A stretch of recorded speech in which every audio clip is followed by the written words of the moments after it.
올 한 해 우리가 함께 힘써야 될 신앙의 목표는 삶이 예배가 되는 교회입니다. 삶이 예배가 되는 교회. 그러면 삶이 예배가 된다는 것은 뭘까요? 우리가 하나님 앞에 예배 드린다 하는 것은 주일날 또 때때로 하나님 앞에 나와 예배 드리는데, 삶이 예배가 된다는 건 도대체 뭘 의미하는 걸까요? 예배라고 하는 말을 구약 성경에는 이런 의미를 가지고 있습니다. 하나님 앞에 엎드려 절한다 하는 의미를 가지고 있어요. 그러니까 하나님 앞에 구약 성경 시대에는 하나님 앞에 엎드려 절하는 것을 예배라 그럽니다. 신약 성경에 하나님 앞에 예배 드린다는 말을 헬라 말로 프로스퀴네오라는 말로 쓰여졌는데, 이 프로스퀴네오라는 말은 섬긴다 하는 그런 뜻을 가지고 있습니다. 그러니까 연결해 보면 하나님 앞에 엎드려 절하고 섬긴다, 이런 의미를 가지고 있죠. 그러니까 하나님 앞에 예배 드린다는 것은 엎드려 절한다는 말이에요. 순종한다는 말이고, 하나님 뜻에 귀를 기울인다는 말이고, 그런 하나님 앞에 섬긴다는 겁니다. 하나님 앞에 엎드려 절한다는 건 뭡니까? 하나님께서 가장 존귀한 존재, 위대한 존재, 높으신 존재인 것을 인정하는 거죠. 우리는 존경하는 분에게 고개를 숙이고 그 말씀을 청종합니다. 마찬가지로 하나님 앞에 그런 존재이신 분을 높이고 그런 분에게 예배드린다는 건 섬긴다는 말이죠. 그래서 예배 신학적으로 예배라는 말이 뭐냐라고 얘기하면, 예배라는 말은 세상 최고의 가치에 최상의 것을 올려드리는 것을 예배라고 얘기해요. 이 세상 최고의 가치인 하나님 앞에 최상의 것을 올려드리는 것을 예배라고 하는 것입니다. 그렇다면 우리의 삶에서 우리의 삶이 하나님 앞에 드리는 예배가 되어야 된다는 말은 뭘까요? 우리의 삶에서 하나님의 가치를 인정하고 그 존귀하신 하나님 앞에 최상의 것을 올려드리는 삶, 이게 삶이 예배드리는 삶이 된다, 그런 교회가 된다는 의미일 것입니다. 오늘 본문 말씀이 기록되어져 있는 야고보 3장 말씀 이전에 야고보 2장 26절에 이렇게 말씀합니다. 영혼 없는 몸이 죽은 것 같이 행함이 없는 믿음은 죽은 것이다. 야고보서 한마디로 얘기하면 믿음, 진정한 믿음은 행함이 있어야 된다. 행함이 없는 믿음은 그건 죽은 믿음이라고 말씀하죠. 참된 믿음이라고 하는 게 뭘까요? 행함이 따라갑니다. 그래서 진정한 믿음이라는 것은 실천과 변화가 있는 거예요. 그래서 우리가 예수 믿는 사람들을 보고 그 전에 예수님을 믿지 않던 사람이 예수 믿고 나면, 예수 믿고 난 사람들에게 우리는 뭐라고 얘기하는가 하면, 그 사람 변했어, 이런 말합니다. 그 사람 변했다는 말은 뭐예요? 예전에는 하나님을 알지 못하는 삶, 하나님을 존귀하게 여기지 못하는 사람, 그런 믿음의 길을 걷지 못했던 사람인데 예수님을 믿고 난 다음에 그 삶이 변했어 라고 얘기하는 거죠. 그러니까 진정한 믿음은 변하게 되는 것입니다. 예전에 세상에 있었던 삶의 모습을 벗어버리고 새로운 사람으로 변화가 된 것을 믿음의 삶이라, 새로운 삶이 살아가는 것이다, 그렇게 말하는 것입니다. 그렇다면 새로운 삶에 변화된 가장 첫 번째 증거는 뭘까요? 그 사람 변했어 라고 하는 것의 첫 번째 의미는 뭘까요? 예수 믿으면 틀림없이 인상이 변합니다. 그렇지, 우린 경험합니다. 예수님을 잘 믿으면 그 사람의 인상이 변해요. 그런데 그 인상이 변하기 전에 먼저 변하는 게 있는데, 입술의 언어가 변합니다. 그 사람이 예수 믿었다 그러면, 정말로 예수님을 믿었고 변화가 됐다면 나타나는 실전의 첫 번째 증거가 입술이 변하는 겁니다. 말을 다스리는 거예요. 그래서 함부로 말하지 않는 사람이 되죠. 야고보 1장 26절에 말씀하죠. 누구든지 스스로 경건하다 생각하며 자기 혀를 재갈 물리지 아니하고 자기 마음을 속이면 이 사람의 경건은 헛것이라. 그러니까 예수 믿는다 그러고 변했다 그러고 내가 은혜 받았다 그러는데 그 사람의 입술의 말이 변하지 않았다면 그 경건은 헛것이다. 다른 말로 얘기하면 가짜 경건, 가짜 믿음이라는 거예요. 말을 함부로 하는 사람을 진정한 그리스도인이라고 말할 수 없습니다. 그래서 야고보서에서 행함과 믿음을 얘기하면서 매 장마다 믿음이 뭐냐? 입술의 언어가 바뀌는 것이라고 말씀하고 있습니다. 왜냐하면 성도들의 입술의 말이 교회 공동체 건덕에 많은 영향을 주고, 그리고 믿음의 성도들의 삶에 큰 영향을 주기 때문이죠. 프랑스의 휴양 도시인 니스라고 하는 도시 있는데, 이 니스라고 하는 도시의 한 카페에서 커피값의 가격을 이렇게 붙였다 그래요. 커피 7유로, 커피 프리즈 4.5유로, 헬로 커피 프리즈 1.4유로. 뭐 어려운 영어 아니라 다 알아들으셨겠지만 굳이 그거를 우리가 좀 쉽게 이해한다면 이거예요. 커피, 그냥 반말로 손님이 와서 커피 그러면 7유로, 우리 돈으로 얘기하면 10,000원 정도 받는다는 거예요. 커피 프리즈, 커피 주세요. 그리고 존댓말로 하면 4.5유로, 우리 돈으로 한 6,000원 정도 받는다는 거예요. 그런데 헬로 커피 프리즈, 안녕하세요, 커피 한 잔 주세요. 그런 사람은 2,000원을 받는다는 거예요. 커피가 다르냐? 그렇지 않습니다. 똑같은 커피인데 사러 온 사람이 어떻게 주문했냐에 따라서 값이 5배 차이가 나요. 안녕하세요, 커피 주세요 하는 사람에게는 2,000원 받는데, 커피 그렇게 하는 사람에게는 10,000원 받는데, 도대체 왜 그렇게 됐을까요? 이 주인이 가게에 있는데 사람들이 와서 주문하는데 종업원들을 어떤 때는 무시하면서 커피 하나 가져와 이런 식으로 말하는 사람들이 있고, 어떤 사람은 정말로 존중하면서 말하는 사람이 있더래요. 그럼 그 사람의 인격이 그렇게 훌륭하니 우리 가게에서 그 인격값을 지불해 줘야 되겠다 생각해서 값을 그렇게 낮췄대요. 우리나라에도 한때 어떤 커피숍에서 이렇게 값을 받았던 기억이 저도 있습니다.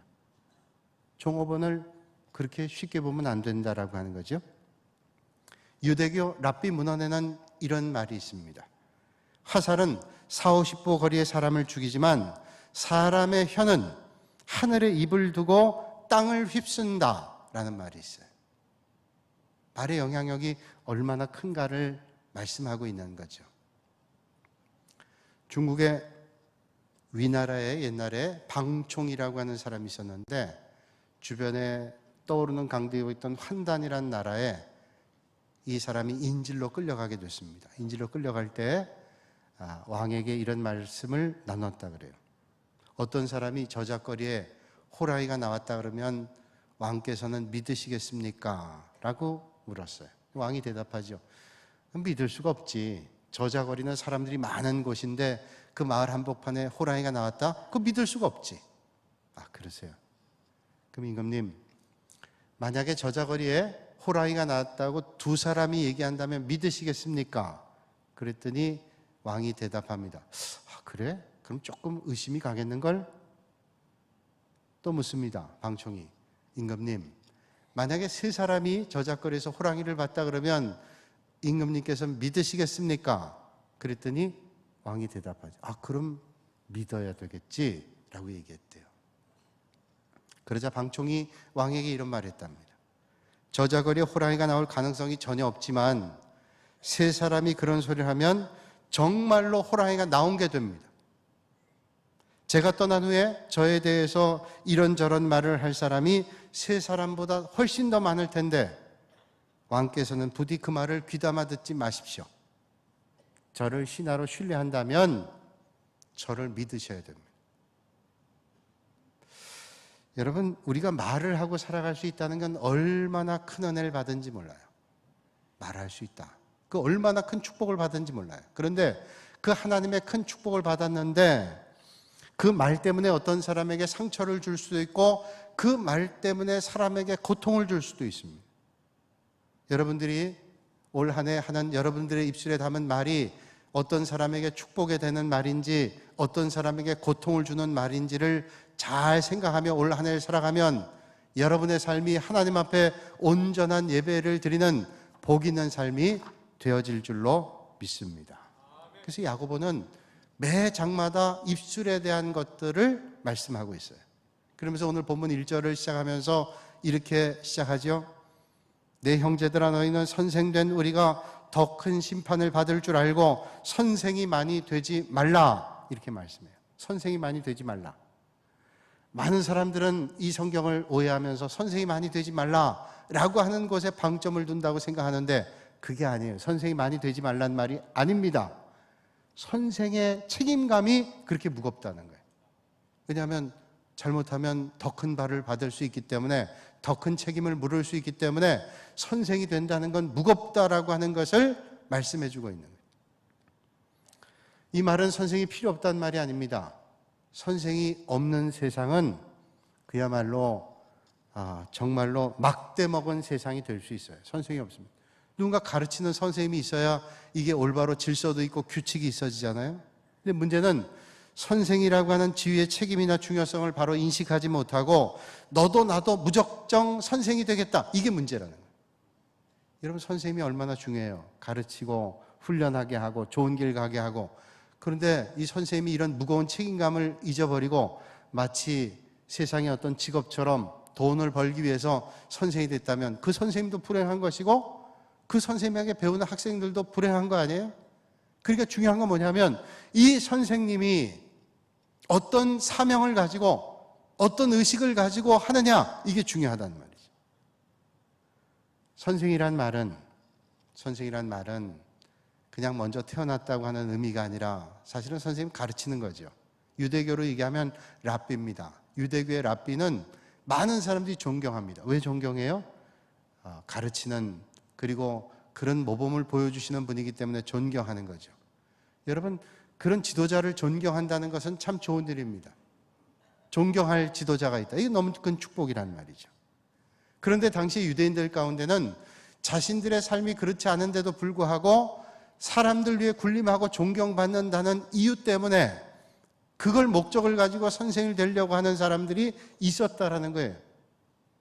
그래서 교회 공동체 안에도 그런 자격이 없는 사람들이 지도자가 되고 선생이 돼서 얼마나 공동체의 질서를 파괴하고 어렵게 만들고 곤란하게 하고 고통을 줬는지 말로 다 할 수 없습니다. 분명히 기억해야 될 것은 내가 랍비가 되고 지도자가 된다는 것은 그만큼 책임이 크다는 거예요. 군대는 계급사회죠. 계급사회는 계급에 따른 책임이 다릅니다. 그냥 일반 사병의 책임과 분대장 책임과 그리고 중대장, 대대장 책임과 연대장, 사단장 책임은 엄청나게 차이가 있습니다. 계급이 무거울수록 클수록 책임이 크다는 말이죠. 선생이 된다는 말은 그만큼 책임이 크다는 말입니다. 책임이 크다는 말은 성경 말씀에 의하면 하나님께 받을 책임도 크다는 말이에요. 그러니까 무거운 거죠. 그러면 교회에서 선생이 된다는 말이 뭘까요? 교회 지도자 된다는 말이 교회를 섬기는데 앞장선다고 하는 것이고 주님의 일을 하는데 앞장선다는 일이에요. 예배를 드리는데 앞장선다고 하는 것이고 하나님 앞에 헌금하거나 헌신한다 그럴 때 하나님 앞에 먼저 앞장서 그 일을 한다고 하는 것이고 섬기는 일에 앞장선다. 이게 바로 교회 선생 된다고 하는 것이고 지도자 된다는 겁니다. 예배는 하나도 드리지 않고 헌금 생활이나 헌신 생활 하나도 하지 않고 섬기는 일은 하나도 하지 않고 내가 선생 됐네 하고 아무리 소리를 높인 듯 존경하는 사람도 없고 존중하고 따르는 사람도 없습니다. 잘못된 거죠. 그게 바로 교회에서 선생되는 거예요. 그러지 않고 만약에 선생되면 하나님께서 물으실 책임이 무겁다라고 성경은 말씀하고 있어요. 그러니 그럴 바엔 차라리 선생되지 마라. 바꿔 얘기하면, 쉽게 얘기하면 예배 생활도 제대로 안 하고 헌금 생활도 제대로 안 하고 섬긴 생활도 제대로 안 하면서 교회 지도자가 되겠다? 그거는 무서운 일이라는 거예요. 여러분, 교회에서 섬긴다는 일이 얼마나 힘들고 무서운 일이에요. 그 책임이 얼마나 무겁습니까? 오고 오는 세대가 그걸 보고 따른다면 그 일이 얼마나 무거운 일이에요. 그러니까 이게 무거운 일입니다. 지배하려는 사람이 많은 교회가 아니라 섬기는 사람이 많은 교회가 정말로 복 있는 교회입니다. 얼굴을 드러내려는 사람이 많은 교회가 훌륭한 교회가 아니라 겸손하게 나보다 남을 낮게 여기고 이름도 없이 빚도 없이 섬기기를 즐겨하는 사람들이 많은 교회가 좋은 교회입니다. 올 한 해 우리 동북교회가 이런 교회가 되어질 수 있기를 주님의 이름으로 축복합니다. 이게 건강한 교회잖아요. 이건 뭐 물어볼 것도 없이 우리가 당연히 받아들이잖아요. 정말로 저분은 정말로 교회 지도자로서 너무 존경스럽다. 저렇게 예배 생활, 헌신하는 생활, 삶의 자리가 저럴 때 우리는 존경하고 그런 지도자가 많을 때 좋은 믿음의 후배들이 나오는 게 마땅한 일 아니에요? 오늘 본문 2절에 말씀하죠. 우리가 다 실수가 많으니 만일 말에 실수가 없는 자라면 곧 온전한 사람이라 능히 온몸도 굴레 씌우리라 말씀하고 있습니다. 사람은 다 실수가 많아요. 그런데 온전한 사람이라고 불리우는 사람이 있는데 말에 실수가 없는 사람, 사실 말에 실수 없는 사람이 어디 있겠습니까? 되도록이면 실수하지 않도록 생각하고 말하고 상대방을 생각하면서 말하고 덕스러운 말하고 복이 되는 말하고 이런 말을 하란 말이죠. 탈무드에 보면 이런 내용이 나옵니다. 어떤 농부가 씨앗을 뿌립니다. 씨앗을 뿌리는데 마귀가 와서 묻습니다. 어떤 씨앗을 뿌리는가?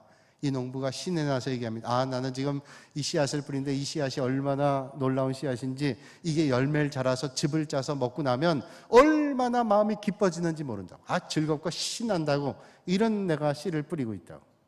마귀가 그 마음을 알고 자기도 그 씨앗 뿌리는데 동참하겠다고 얘기해요. 그래서 그러라고 동참하는데, 이 마귀가 그 농부가 씨앗을 뿌린 밭에다가 동물을 잡아서 피를 뿌렸습니다. 4마리의 짐승을 잡았는데, 첫째는 양을 잡아 피를 뿌렸습니다. 두 번째는 사자를 잡아 피를 뿌리고, 세 번째는 돼지를 갖다 뿌리고, 네 번째는 원숭이의 피를 갖다 뿌렸어요. 그리고 열매를 거두고 즙을 짰습니다. 그래서 포도주를 만들어서 마셨는데 결과가 나타나기 시작합니다. 처음에는 술을 먹으니까 양처럼 잠시는 온순하더래. 두 번째는 이 술이 먹고 2단계가 되니까 사자처럼 막 이렇게 되더래요. 조금 더 지나니까 돼지처럼 더러워지더라고요. 나중에는 원수이처럼 춤추더래. 여러분, 술이에요. 이게 술이. 술 취하면 제일 먼저 꼬부라지는 게 있죠? 어디가 꼬부라지나요? 혓바닥.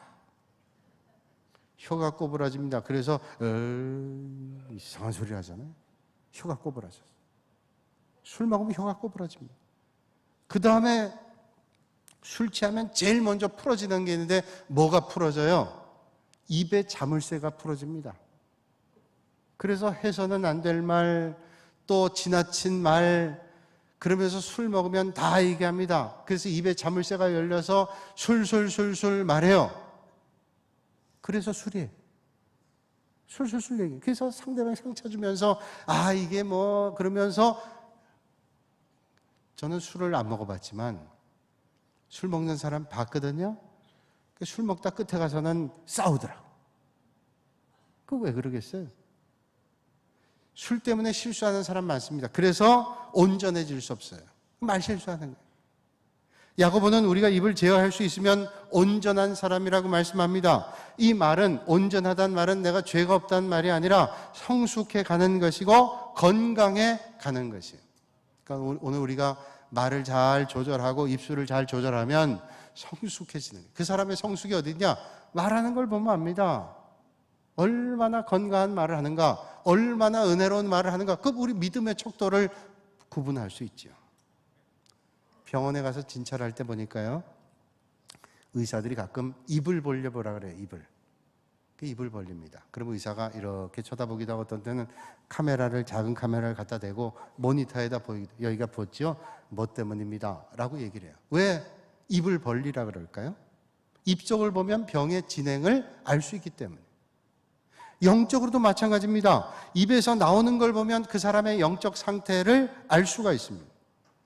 말은 그 사람의 속생각이 드러나는 것이에요. 여러분, 차라리 아무것도 모르면 가만히 있으면 그 사람이 어떤 말을 하는지 어떤 생각하는지 잘 모르지만, 이 사람이 말을 하기 시작하면 그 사람을 알게 돼요. 이 사람이 속생각이 어떤지, 믿음의 수준이 어떤지, 이 사람이 배운 정도가 어떤지, 이 사람의 성격이 어떤지 말을 해보면 알잖아요. 그러니까 이 말은 그 사람의 생각을 나타내는 것입니다. 그러니까 오늘 우리가 어떤 말을 하는가 하는 것은 우리의 수준을 얘기하는 것이고, 우리가 어떤 존재라는 것을 얘기하는 것이기 때문에 우리가 말을 잘할 줄 알아야 돼요. 4절 말씀 보니까 이렇게 말씀하죠. 또 배를 보라. 그렇게 크고 광풍에 밀려가는 것들을 지극히 작은 키로서 사공의 뜻대로 운행하나니. 아무리 큰 배도 그 배 안에 작은 키로 이 배를 조종합니다. 우리의 몸이 아무리 크고 덩치가 크다 할지라도 이 몸을 이끌어가는 게 뭐냐? 입술의 말이라는 거예요. 혀라는 겁니다. 그러니까 이 혀가 얼마나 중요한가 하는 것을 말씀하고 있어요. 많은 사람들이 아마 그럴 거예요. 야, 올 한해는 말하지 말고 살아야지. 그것도 유익한 점이 있습니다. 말하지 않고 사는 거. 그래서 되도록이면 말을 줄이고 생각을 많이 하고. 그러나 말을 해야 될 땐 말해야 되잖아요. 근데 문제는 내가 말을 많이 하고 적게 하고가 문제가 아닙니다. 어떤 사람은 말을 아주 적게 하는데 그 적게 하는 게 유익하지 않은 말이라면 유익한 말 많이 하는 게 유익한 거죠. 말을 많이 하고 적게 하고는 중요한 게 아닙니다. 내 생각에 어떤 게 있고 어떤 말을 하느냐, 이게 중요하다는 말이에요. 이탈리아에 트라피스트 수도원이라는 게 있는데 어떤 사람이 이 수도원에 들어가서 수도사가 되기를 위해서 결단하고 들어갔습니다. 3년 훈련을 받는데 3년 훈련을 잘 받으면 이제 수도사가 되는 거예요. 물론 훈련 받을 때도 수도사지만 수도를 하는 중에 가장 첫 번째 덕목이 뭐냐면 말을 줄이는 겁니다. 하나님께 집중하고 하나님께 온전히 의탁하기 위해서 말을 하지 마라, 되도록. 그래서 옆에 있는 동료하고도 말을 하지 않고 일하고 하나님께 집중하고 이런 훈련을 하는 거예요. 그리고 연말에 딱 두 단어만 말하게 허락해줘요. 3년 동안.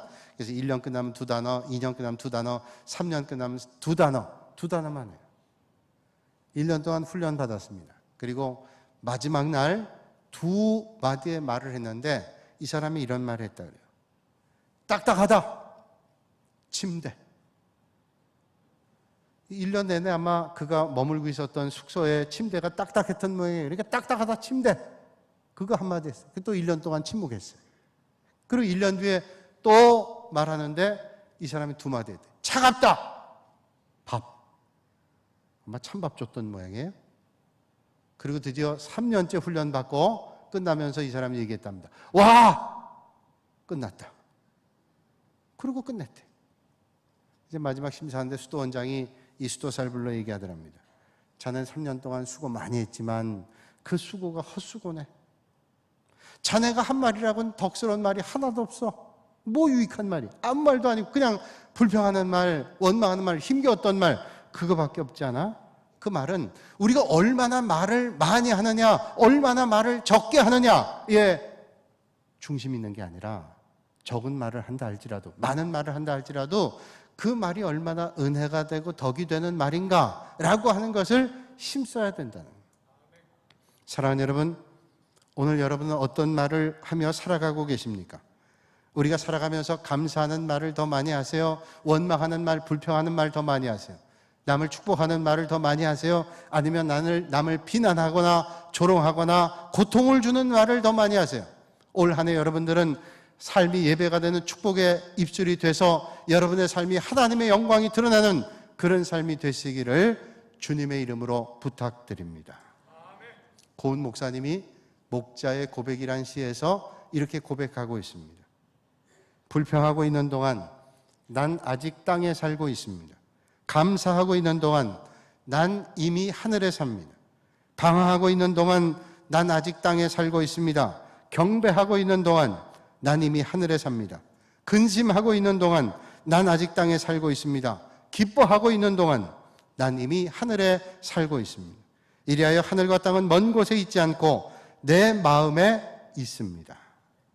아무리 위대한 사람도 자기의 말을 다스리지 못하면 온전하게 살아갈 수 없고 온전한 사람이 될 수 없어요.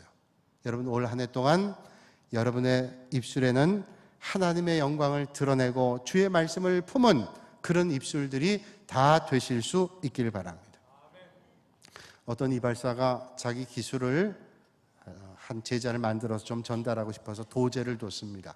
그래서 3년 동안 이발 기술을 가르쳤어요. 그리고 자기가 볼 때도 꽤 잘 자르는 이발사가 됐습니다. 드디어 이제 손님을 받게 됐습니다. 제자 이발사가 손님을 받아서 열심히 이발했습니다.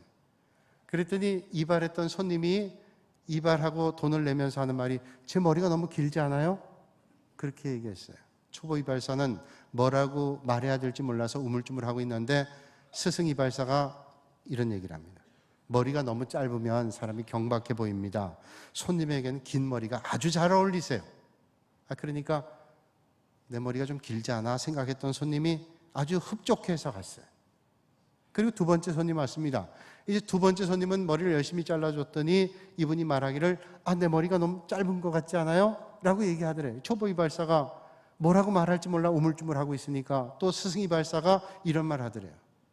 선생님, 짧은 머리가 긴 머리보다 훨씬 더 경쾌해 보이고 건강해 보이세요. 아주 어울립니다.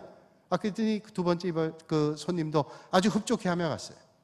세 번째 손님 받았습니다. 열심히 이발했는데 돈을 내면서 세 번째 손님 말하기를 이렇게 이발 시간이 오래 걸려요. 너무 힘듭니다. 이래가지고 이발하겠어요? 당황한 초보 이발사가 아무 말도 하지 못했다 그래요. 그때 스승 이발사가 또 이런 얘기합니다. 머리 모양은 사람의 인상을 좌우합니다. 그래서 성공한 사람들은 머리 다듬는데 시간을 꽤 많이 보냅니다. 힘드셨지만 이 머리가 얼마나 잘 어울리는지 몰라요. 그 말을 들은 손님이 흡족해하며 갔어요.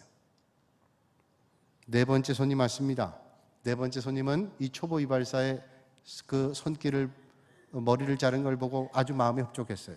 감사합니다. 이렇게 머리를 잘 자르시고 20분 만에 이 머리를 잘라주니 얼마나 참 기쁜지 모른다. 그리고 hin쾌히 돈을 냈어요. 초보 이발사는 고마우면서도 뭐라고 할 말을 몰랐는데 스승 이발사가 이런 말을 했습니다. 시간은 금이라고 하지 않습니까?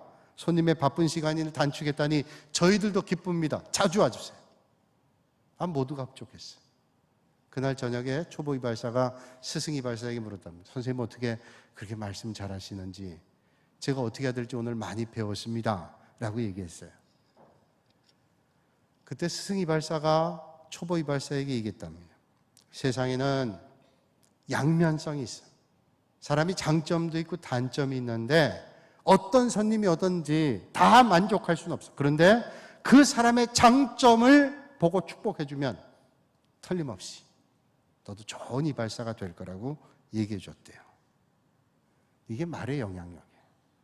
여러분들의 입술의 말이 많은 사람에게 선한 영향력, 축복의 영향력, 은혜의 영향력을 끼치는 한 해가 되시기를 주님의 이름으로 축복합니다.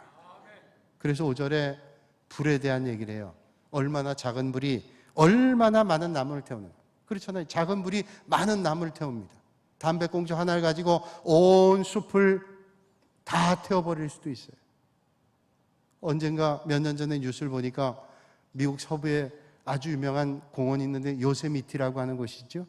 요세미티가 작은 불씨 때문에 불이 났다 그래요. 그래서 그 울창했던 산림이 복원되려면 수십 년 세월이 걸린다 그래요. 작은 불씨 하나라도 그게 타는 순간 다 타버리는 겁니다. 불이 유용하잖아요. 얼마나 유용합니까? 이걸 잘 쓰면 얼마나 유용해. 자동차가 얼마나 유용합니까? 자동차를 잘 사용하면 얼마나 유익한 삶을 살아가요. 그런데 아무리 유익한 것이라 할지라도 잘못 사용하면 해가 되는 거예요. 우리 말 마찬가지입니다. 우리가 잘 사용하면 의사를 전달하고 서로의 마음을 전하고 축복을 하고 서로를 위해서 격려하는 그런 입술의 언어가 될 수 있지만 잘못하면 비극을 주고 오해를 주고 고통을 주고 아픔을 줄 수 있다는 거예요. 여러분은 믿음의 길 걸으면서 어떤 믿음의 길 걸으시겠어요? 나를 만날 때마다 내 입술에 나오는 것 때문에 저 사람이 고통을 당하고 정말로 아픔을 당하고 고통을 주는 인생이 되시길 원하세요? 나를 만날 때마다 내 입술에 나오는 축복 때문에 그 사람이 은혜가 되고 감사가 되고 날마다 찬송이 되는 그런 인생을 여러분들이 영위하며 사시길 원하세요? 할머니하고 할아버지 한 분이 나들이를 가셨다 그래요. 저도 들은 얘기인데 공감을 많이 했어요. 나들이 가셨는데 가다가 할머니가 기분이 좋으셨던 모양이에요. 그래서 할아버지한테 애교 섞인 말로 이랬대요. 영감, 나 좀 업어줘. 다리가 아파. 그때 할아버지도 지금 힘들어 죽겠는데 그러니 근데 또 안 그러면 또 기분도 망칠 것 같고 잔소리를 들을 게 뻔하니까 힘들어도 업어줬답니다. 할머니를 업어줬는데 한참 가다 할머니가 좀 미안하셨겠죠. 그러니까 할아버지한테 영감, 나 무겁지? 그랬대요. 할아버지가 퉁명스럽게 대답했답니다. 무겁지? 그러니까 할머니가 섭섭했어요. 예상 대답이 아니라 무겁지 그러니까 왜? 그러고 물었더니 할아버지가 얘기하더래요. 머리는 돌덩어리지 얼굴은 철판이지 간은 벗지. 그냥 안 무겁겠어? 할머니가 기분 나빴어. 내려 그냥. 내려. 그리고 놀다 오셨어요. 기분 언짢지만 그거를 줄여가면서 놀고 있는데 할아버지가 그러다가 다리를 다쳤어요. 절뚝절뚝 오다가 할아버지가 마음도 좀 풀어줄 겸 또 본인도 좀 애교를 부려볼 겸 할머니한테 그랬다면 나도 좀 업어줘. 할머니가 이게 말 같지 않지만 그런 얘기를 하니 자기도 업혀갔잖아요. 그래서 업어줬답니다. 할아버지를. 업어줬는데 할아버지가 미안하니까 이렇게 그랬죠. 나 무겁지? 그러면 아까 얘기하고 똑같으니까 나 가볍지? 할아버지가 그랬대요. 그랬더니 할머니가 그래 가볍다. 그러더래요. 왜? 그리고 할아버지가 물었더니 할머니가 대답했대요. 머리는 폈지, 입은 싸지, 허파인 바람만 잔뜩 들었지. 그래 가볍지. 아마 실제로 이런 부분은 없을 거예요. 절대로 없을 거예요. 근데 깨닫는 게 있어요. 가는 말이 고와야 오는 말이 곱지. 아니 가는 말은 저주의 말, 원망의 말, 불평의 말을 잔뜩 쏟아놓고 나는 축복의 말 듣겠다고요? 말도 안 되는 얘기 아니에요? 저는 여러분들이 축복의 말, 은혜가 넘치는 그런 말 하면 하나님께서 여러분의 삶의 자리에 올 한 해 틀림없이 은혜가 넘치는 그런 복 있는 인생으로 인도해 줄 줄로 믿습니다. 잠언 18장 12절에 말씀하죠. 21절에 죽고 사는 것이 혀의 권세에 달렸나니 혀를 쓰기 좋아하는 자는 그 열매를 먹으리라. 혀를 쓰기 좋아하는 자가 그 열매를 먹는답니다. 그렇습니다. 그래서 7절에 말씀합니다. 여러 종류의 짐승과 새와 벌레와 바다의 생물은 다 사람이 길들일 수 있고 길들여 왔거니와. 세상에 있는 짐승들, 새, 벌레들까지도 길들일 수 있대요. 길들이잖아요. 텔레비전 보니까 어떤 조련사는요, 뱀을 길들이는데, 그 독이 많은 코브라를 갖다가 앉았다 일어났다 시키고, 막 뒹굴게도 시키고, 심지어는 키스까지. 뱀을. 근데 키스를 하는데 이 코브라가 독을 안 뿜어요. 그 동물은, 짐승은, 심지어 벌레까지도 길들일 수 있다. 그런데 내 몸에 붙어있는 입술은 제어하기 힘들대요. 이 말을 잘 사용해야 온전한 사람이 되고 하나님 기뻐하시는 인생이 될 텐데 이게 제어하기 힘들다는 거예요. 그럼 어떤 사람이 돼야 될까요? 어떤 말을 사용하는 사람이 돼야 될까요? 잠언 12장 18절에 지혜로운 자의 혀는 양약과 같다. 지혜로운 사람의 혀는 상처를 치료하는 양약과 같다 말씀하고 있습니다. 하나님의 인도하심을 받으셔서 하나님 제어하기 힘든 입술을 하나님 주장해 주셔서 저의 입술은 많은 영혼들을 살리는 양약과 같은 그런 입술이 되길 원합니다. 올 한 해 기도하시는 여러분들이 되시기를 바랍니다. 미국의 링컨 센터에 몇 년 전에 아주 특별한 공연이 있었습니다. 발레리나가 공연을 했어요. 발레리나가 공연하는 것은 비일비재한 일이잖아요. 근데 아주 특별한 공연이 있었어요. 스테파니 바스토스라고 하는 21살 된 발레리나인데 이 사람은 교통사고를 당해가지고 오른쪽 다리를, 발목을 절단했어요. 의족을 끼고 발레를 했어요. 여러분, 발레라는 게 온 몸을 발에다만 집중을 해서 그걸 의지해서 하는 건데 의족을 끼고 한다는 게 얼마나 힘겨워요. 했어요. 많은 사람들이 그 의족을 낀 발레리나 바스토스의 연기를 보면서 많은 사람이 감동을 했어요. 어떻게 그럴 수 있겠는가? 이 바스토스는 마이애미 뉴월드 스쿨이라고 하는 발레로서는 아주 좋은 학교에서 공부를 했던 재원입니다. 교통사고로 다리를 잃어서 절망했죠. 오른쪽 다리를 절단했습니다.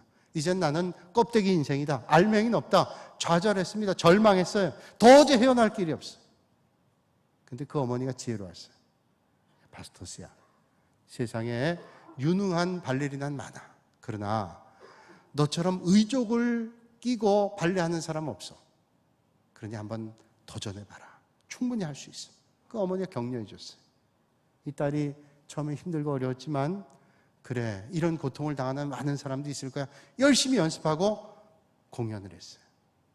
어떤 발레 공연보다도 많은 사람들이 감동받았습니다. 여러분, 그가 이런 말해요. 격려 한마디가 내 껍데기 인생을 알곡 인생으로 바꿨습니다. 비난과 험담의 말보다 축복의 말을 많이 하실 수 있는 여러분들이 되시기를 바랍니다. 오늘 그래서 말씀하잖아요. 9절에서 12절까지 하나님 아버지를 찬송하고 사람을 저주한다니 너희 입술에 찬송과 저주가 나오니 이게 말이 되냐? 한 샘에서 쓴물과 단물이 나온다. 이게 말이 되냐? 이렇게 말씀하고 있어요. 말이 안 된다는 거예요. 너희들이 입술로 찬송하면서 또 저주를 하고 이거는 가당하지 않다, 온전하지 않다고 말씀해요. 여러분, 이 말이 누구에게 하는 말일까요? 오늘 이 아침에 나 자신에게 하는 말 아닐까요? 하나님께서 내 입술에는 쓴물과 단물이 한꺼번에 나오고 네 입술에서 찬송과 저주가 나온다. 이게 합당한 일이라고 오늘 우리에게 말씀하고 있잖아요. 쉽게 하면 이거예요. 교회 와서 1시간 예배 드리고 나서 누군가를 비난하고 욕하고 어떻게 하면 저 사람 괴롭게 할까 하고 그 사람 끌어내리기 위해서 작전을 짜고 이런 삶을 산다면 그게 쓴물과 단물이 나오는 거예요. 찬송과 저주가 같이 나오는 겁니다. 그런 삶을 살면 그거는 헛사는 겁니다. 믿음의 길을 걷지 못하는 거예요. 하나님 앞에 삶이 예배를 드리는 삶이 못 되는 겁니다. 그것도 모자라서 집에 가서 또 전화해서 험담하고 하루 종일 험담하고 비난해서 이젠 입을 좀 쉬어야 되겠다 그러고 열 손가락 동원해서 문자 보내고 카톡 보내고 이런 삶을 살면 그거는 그 삶은 하나님 앞에 예배 드리는 삶이 못 된다는 거예요. 주님 그래서 말씀하죠. 내 형제들아 이것이 마땅하지 아니하니라. 마땅하지 않아요.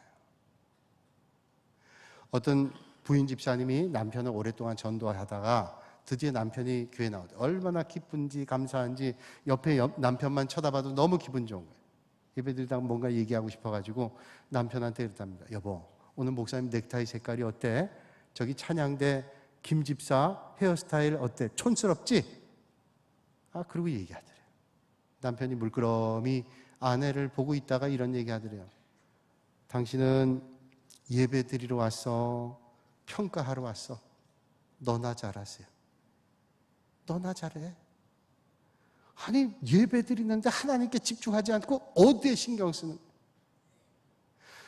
독일의 작가 대문호인 괴테가 사람들을 좋아했어요. 많은 사람들이 그 집에 놀러 오곤 했다. 배운 사람도 있고 덜 배운 사람도 있고 많이 가진 사람도 있고 적게 가진 사람도 있고 다 왔어요. 누구나 다 환영했어요. 그런데 그 가운데는 조금 질이 안 좋은 사람이 있어가지고 음담패설하고 남 험담하는 사람들도 있었다. 근데 다른 많이 배우건 적게 배우건 그거 중요하지 않고 많고 적은 거 중요하지 않은데 꼭 그렇게 음담패설하고 험담하는 사람에게 괴테는 불러서 이렇게 얘기했다. 휴지나 음식 부스러기를 우리 집에 흘리는 건 괜찮습니다. 그러나 더러운 말을 흘리는 것은 절대로 용납할 수 없습니다. 그런 말은 다 주워가십시오. 그리고 다시는 저희 집에 절대로 오지 마십시오. 이런 말들은 공기와 행복을 더럽히는 겁니다. 저는 그 괴테의 말이 오늘 우리 교회도 마찬가지라고. 하나님 앞에 나와 예배드리는 건 마음껏 예배드리세요. 그러나 더러운 말을 흘리고 가는 사람은 절대로 용납하지 않았어요. 여러분의 입술이 올 한 해 동안 하나님 앞에 영광 올려드리는, 그래서 여러분의 입술을 위한 찬송과 하나님의 영광만 넘치실 수 있기를 바랍니다. 어떻게 해야 될까요, 그러면?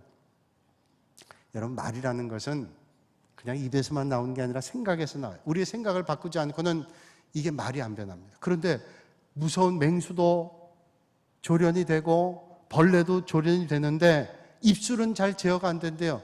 어떻게 해야 될까요, 그러면? 그냥 생긴 대로 살아야 될까요? 올 한 해 여러분 어떻게 살아야 되나? 우리 입술을 제어하는 것은 성령님이세요. 하나님 앞에 도움을 구해야 됩니다. 우리 스스로 그렇게 하기가 어렵습니다. 하나님의 지배를 받고 성령님의 인도함 받을 때 우리는 하나님이 기뻐하시는 삶을 살아갈 수 있어요.